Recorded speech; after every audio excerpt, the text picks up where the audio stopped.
This is Dinesh Gangasani. Welcome to my channel. Think about this. పాత cinema పాటలండి, అవి ఏ film ఇండస్ట్రీకి సంబంధించిన పాటలైనా సరే మన ఇండియాలో ఒకప్పుడు చాలా బాగుండేదండి. ఆ సాంగ్స్ వింటుంటే కూడా ఇటు మీనింగ్ఫుల్గా ఉంటూ ప్రజల మనసుల్లో చిరస్థాయిగా ఉండే పాటలు ఉంటుండేదండి ఒకప్పుడు. మరి ఈ మధ్యకాలంలో సినిమాల పాటలు వింటుంటే ఎలా ఉన్నాయంటే, ఒక 100 పాటలలో ఒకటో రెండో చిరస్థాయిగా నిలిచిపోయే పాటలు ఉంటున్నాయి తప్పించేసి చాలా అరుదండి అవి కూడా.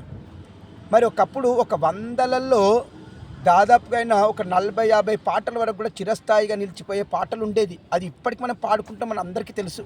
అవి తెలుగులో కావచ్చు, హిందీలో కావచ్చు, ఏ లాంగ్వేజ్ పాటలైనా కావచ్చు. మరి ఇప్పుడు అన్ని ద్వంద్వార్థాల పాటలు అయిపోయాయి. ఇక మరి ఎలా తయారైందంటే, ఆ పాటలు ఈరోజు పాడుకుంటే రేపే మర్చిపోయేటట్టుగా ఉన్నాయండి. అది మీకు కూడా తెలుసు అనుకోండి. మరి నేను చెప్పిన దాంతో మీరు ఏకీభవిస్తే నాకు కామెంట్ రూపంలో తెలియజేయండి. ఇట్లు దినేష్ గంగసాని.